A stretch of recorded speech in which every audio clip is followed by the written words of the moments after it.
পুঁটি মাছ রোদে শুকিয়ে চলছে চাপা শুটকি বানানোর প্রক্রিয়া। মিঠা পানির মাছের বড় উৎসব নাটোরের চলনবিল থেকে সংগ্রহ করা ইলিশের ক্ষুদ্র ভার্সন হিসেবে পরিচিত সাদা রঙের মন কেমন পুঁটি মাছ রোদে শুকিয়ে তৈরি হয় শুটকি প্রেমীদের প্রিয় রেসিপি পুঁটি মাছের শুটকি। সকালে 8টার সময় আসি আর 5টায় যাই, মজুরি হলো 200 টাকা। দেখে মনে হবে জমিন থেকে বয়ে আনা সোনালী শস্য, ধান বা গমের বড় কোনো স্তূপ। কয়েকজন দিনমজুরি নারী মিলে যেগুলো পাশের জলাধারে পরিষ্কার করে রোদে শুকানোর প্রস্তুতি নিচ্ছে। আসলে এগুলো হচ্ছে পুঁটি মাছ। প্রথমে পুঁটি মাছগুলো সংগ্রহ করে একটি টিনের চাতালের নিচে রাখা হয়। পানি নিজিয়ে পুঁটি মাছগুলো ঝরঝরা হলে বড় আকারের ফুটো ফুটো প্লাস্টিকের ঝুড়িতে জলাধারে রেখে দীর্ঘক্ষণ নাড়াচাড়া ও ঝাঁকাঝাঁকি করে মাছগুলো পরিষ্কার হলে আরেকটি সিলভারের বড় আকারের ডিশে নামানো হয়।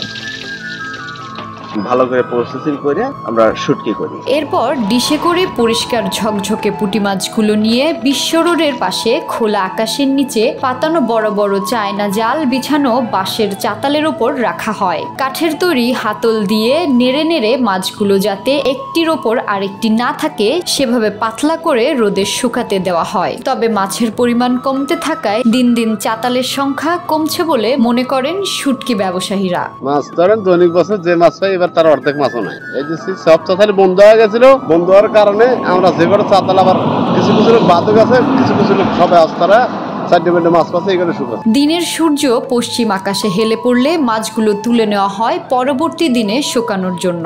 এভাবে 3 থেকে 4 দিন কড়কড়ে রোদে শুকানোর পর একটি মাছ থেকে আরেকটি মাছের সংঘর্ষের ফলে কটকটে শব্দ তৈরি হলে ধরে নেওয়া হয় মাছগুলো শুকিয়ে পুঁটি মাছের শুটকিতে পরিণত হয়েছে। পরবর্তীতে এগুলো বিভিন্ন মোকামে নিয়ে পাইকারি বিক্রি করা হয়।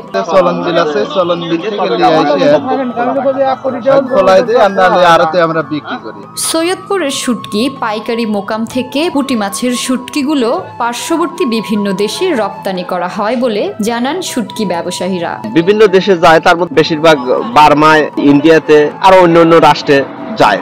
তবে বিলের নব্যতা কমে যাওয়া ও চায়না জালের প্রভাব জ্যামিতিক হারে পুঁটি মাছের উৎপাদন কমে যাওয়ায় শুটকি মাছের সাথে জড়িত ব্যবসায়ীরা রীতিমতো আশঙ্কা প্রকাশ করেছে।